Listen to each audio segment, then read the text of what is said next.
बिस्मिल्लाहिर्रहमानिर्रहीम, अस्सलाम वालेकुम। आज मैं बना रही हूँ डोनट्स और इन डोनट्स में है एक ट्विस्ट। जी हाँ, ये है ट्विस्टेड कोरियन स्टाइल डोनट्स और ये बहुत मज़े के बनते हैं। बाहर से जितने क्रंची हैं अंदर से उतने ही बहुत ही सॉफ्ट बनते हैं और ये रेसिपी भी बहुत आसान है।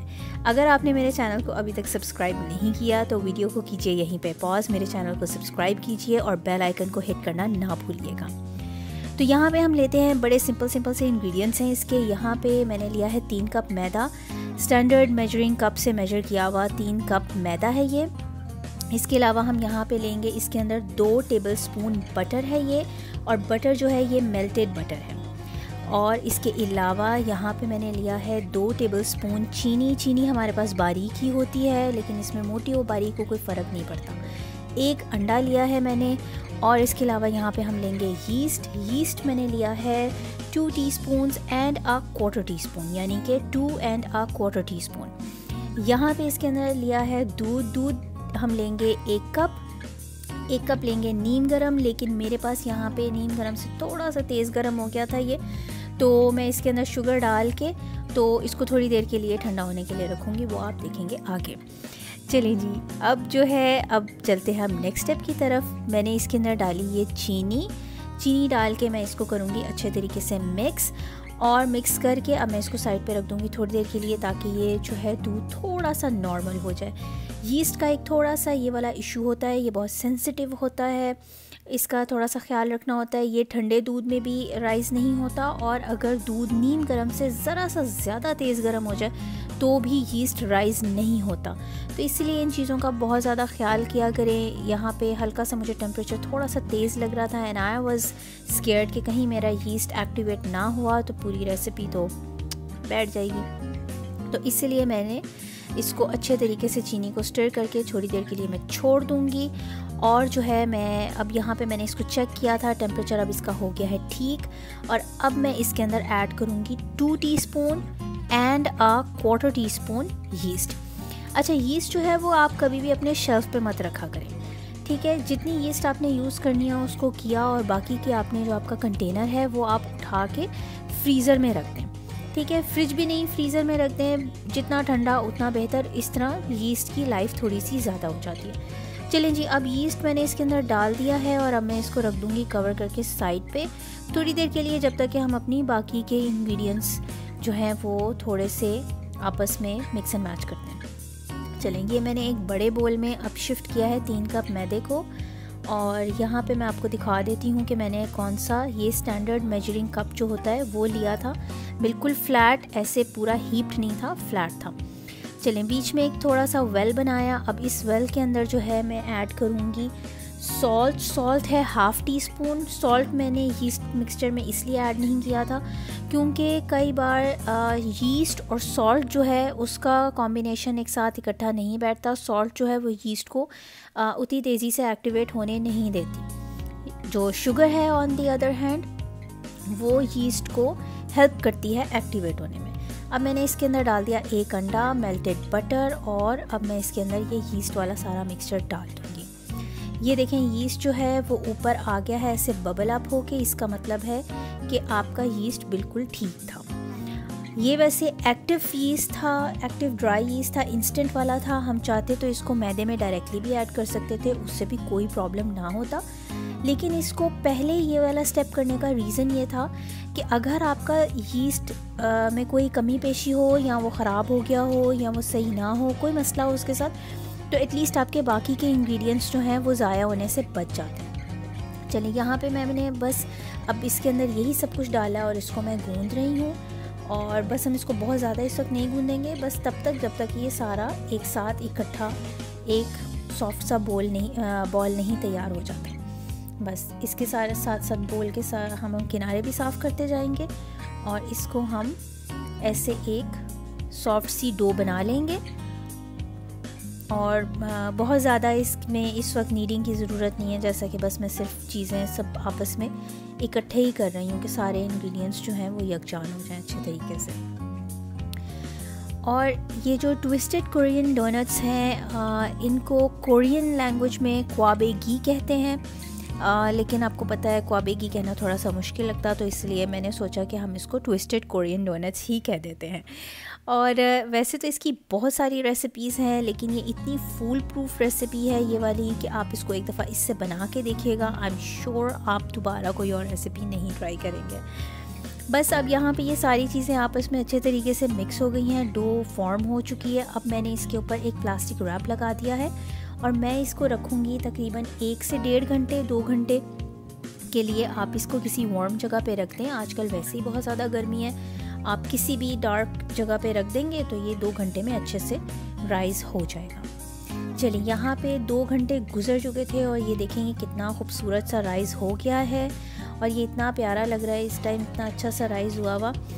और डो जब आप राइज़ हो जाती है इतनी अच्छी, तो मुझे इतनी सेटिस्फाइंग फीलिंग आती है कि अल्हम्दुलिल्लाह कि जो है अच्छे से ये वाला प्रोसीजर हो गया। और ये देखें, ये डो राइज़ होने की अच्छी निशानी ये भी होती है कि इसके अंदर कितने ऐसे स्ट्रिंग्स बन रहे हैं। बस हमने उसको पंच डाउन किया है और हम इसको एक दफ़ा इसकी सारी एयर निकाल देंगे। यहाँ पे मेरी बेटी जो है वो बहुत एक्साइटेड हो गई थी इतनी राइज़ हुई हुई डो देख के, और वो मुझे हेल्प करना चाह रही थी, लेकिन स्टिकी डो से वो थोड़ी सी इरिटेट हो रही थी। तो बहरहाल बस हमने यहाँ पे इस स्टेप पे बस इसकी सिर्फ हमने एयर निकाल ली है और इसको बेसिकली पंच डाउन करके और हमने इसको दोबारा से थोड़ा सा नीड करके और हम इसको एक और दफ़ा राइज़ होने के लिए रखेंगे। बस ये सारा हो गया यहाँ पे इकट्ठा। दोबारा से हमने इसको कर दिया है अच्छे से फिर नीड, और ये इस वक्त भी इतनी सॉफ्ट हो चुकी थी, इतनी मज़े की, और बस इतनी सेटिस्फाइंग सी डो बन चुकी थी ये।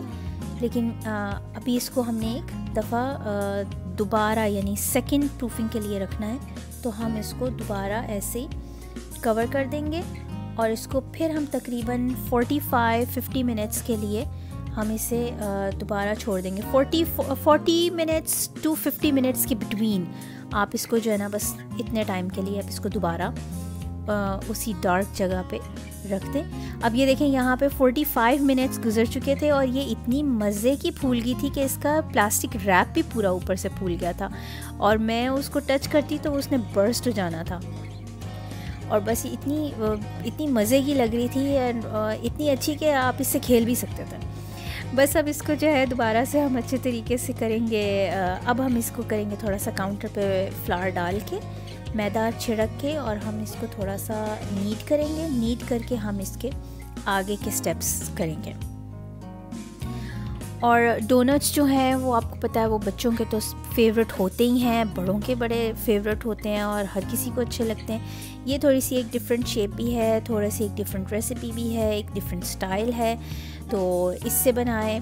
ये प्रेजेंटेबल भी लगते हैं और ये खाने में भी बहुत मज़े के हैं। चले, अब ये जो डो है ये इतनी सॉफ्ट, और सबसे बड़ी बात है कि ये बहुत सिल्की सॉफ्ट डो बनती है, यानी ये बहुत ही नरम और मुलायम किस्म की डो है। अब मैं इसके करूँगी 2 हिस्से, क्योंकि पहले हम हाफ़ के डोनट्स बनाएंगे और बाद में सेकंड हाफ़ के हम डोनट्स बनाएंगे।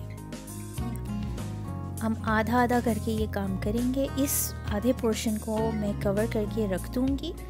पहले ये एक पोर्शन से हम डोनट्स क्रिएट कर लेंगे और फिर हम दूसरे पोर्शन को, और इसको मैं कवर करके किसी चीज़ से, किसी भी प्लेट से कवर कर दें, रुमाल से कर दें या प्लास्टिक रैप से ही दोबारा आप कवर कर दें। तो इसको मैंने एक प्लेट से कवर करके साइड पे रख दिया था।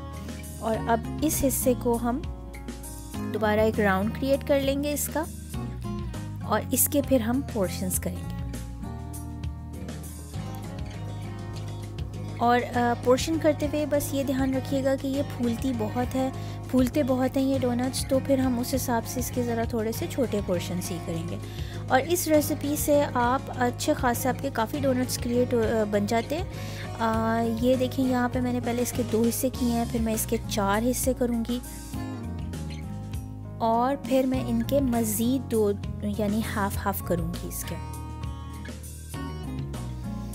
यानी एक हाफ से हमने 8 डोनट्स बनाए हैं। यानी इस पूरी रेसिपी से आप 16 डोनट्स बना सकते हैं। आप चाहें तो आप इस रेसिपी को हाफ़ कर लीजिएगा। उसमें यह है कि अंडा आप पहले से एक प्याली में फेंट के और फिर आधा इस्तेमाल कर लीजिएगा और आधा रख दीजिएगा, यानी कहीं और ऑमलेट बना के खा लीजिएगा।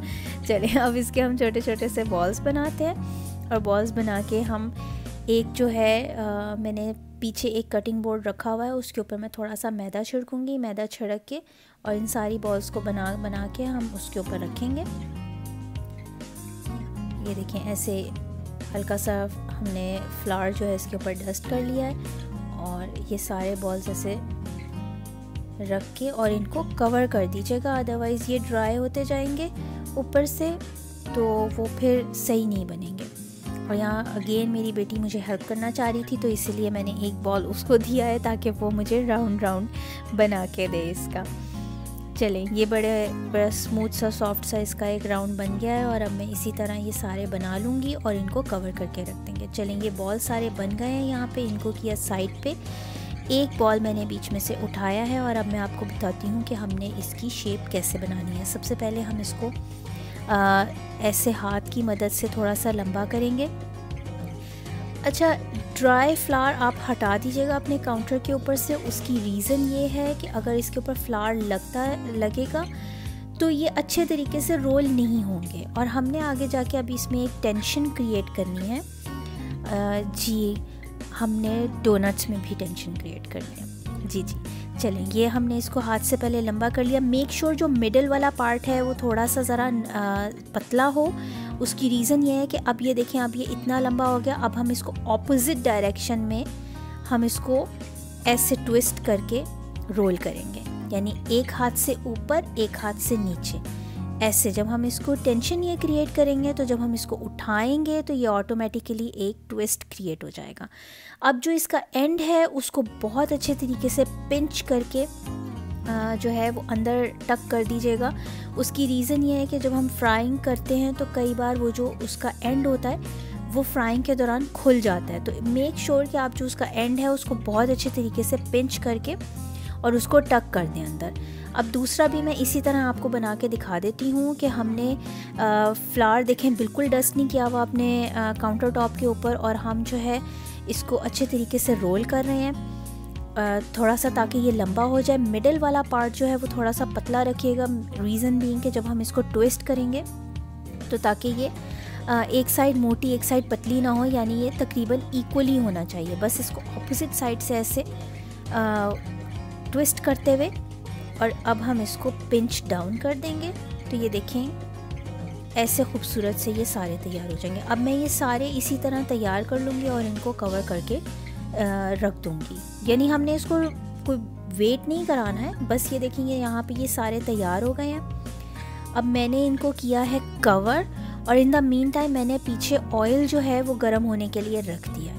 ठीक है, यहाँ पे मैंने इसकी सिनेमन शुगर बनाई है क्योंकि इसकी जो ऊपर की कोटिंग होती है वो सिनेमन शुगर की होती है। शुगर तकरीबन मैंने आधा कप लिया है, उसके अंदर मैंने 1 टेबलस्पून भर के 1-1.5 टेबलस्पून आप कह लें मैंने सिनेमन पाउडर यानी दालचीनी का पाउडर वो मिक्स किया है। तो ये सिनेमन शुगर हमारी तैयार हो गई है। इसको किया साइड पे। अब आते हैं हम अपने तेल की तरफ। मैंने ये छोटे छोटे से 2 बॉल्स इसमें डाल के चेक किया था, तेल का टेम्परेचर बिल्कुल ठीक था। ये बहुत हाई हीट पे मत फ्राई कीजिएगा, अदरवाइज़ बाहर से ये बहुत जल्दी ब्राउन हो जाएंगे और अंदर से जो है प्रॉपर्ली कुक नहीं होंगे। तो इनको मीडियम हाई हीट के ऊपर हम जो है इनको फ्राई करेंगे और बहुत ज़्यादा ओवर क्राउडिंग भी मत कीजिएगा। मैंने at a time I think 3 या 4 डाले थे, 4 आई थिंक मैंने डाले थे एट अ टाइम, क्योंकि ये अभी फ्राई होके अच्छे खासे फूल भी जाएंगे। और जो है अभी जो है डालते साथ ही इनको फ़ौरन मत हिलाइएगा। थोड़ा सा जब ये देखेंगे बबल अप होके और ये फूलना शुरू होंगे तब इनको हल्का हल्का घुमाना शुरू कीजिएगा ताकि सारी साइड से प्रॉपर कलर आ जाए। ये देखें मैं जो है वुडन टोंग्स की मदद से कर रही हूँ। आप किसी भी चीज़ से जिस भी चीज़ से आपको लगे कि इसकी शेप नहीं आपसे ख़राब होगी, बस आप उस चीज़ से इसको हल्का हल्का हम इनको रोल करते जाएंगे। उसकी रीज़न ये है कि ताकि चारों साइड से हर साइड से अच्छा सा कलर आ जाए और इवन कलर आए इनके ऊपर। बस अब जब ये सारे फ्राई हो जाएंगे तो मैं इनको एक स्ट्रेनर में निकाल लूँगी। स्ट्रेनर या आप किसी भी प्लेट के ऊपर टिश्यू पेपर रख के उसके ऊपर निकाल लीजिएगा ताकि एक्स्ट्रा ऑयल इसमें से निकल जाए। यहाँ पे डोनट्स मेरे फ्राई हो गए थे, वो मैं अभी आपको दिखाती हूँ। सिनेमन शुगर मैंने एक इस तरह के बैग में डाल दी है। बैग में डाल के इसको कोट करना बहुत आसान होता है। अगर आपके पास ऐसा बैग नहीं है, ये देखेंगे गर्मा गर्म इस वक्त डोनट था कि मुझसे पकड़ना मुश्किल हो रहा था। तो बस इसको बैग में डाला, इसको अच्छे से हमने ऐसे शेक किया तो इसके ऊपर सारी कोटिंग लग जाएगी। अगर आपके पास ये बैग नहीं है तो आप किसी भी प्लास्टिक कंटेनर में भी कर सकते हैं या बोल में भी उसको रोल कर दें, वो भी इक्वली गुड है। बस ये ज़रा थोड़ा सा मुझे कन्वीनियंट लगता है और इस तरह कोटिंग ज़रा ज़्यादा इसके ऊपर आती है। ये देखेंगे सिनेमन शुगर इसके ऊपर लग गई है और ये सारे डोनट्स मैंने इस तरह तैयार करके रख लिए थे। ये बहुत मज़े के बने थे, इनको ट्राई ज़रूर कीजिएगा। मुझे अपनी दुआओं में याद रखिएगा, अपना बहुत सारा ख्याल रखिएगा। अल्लाह हाफिज़।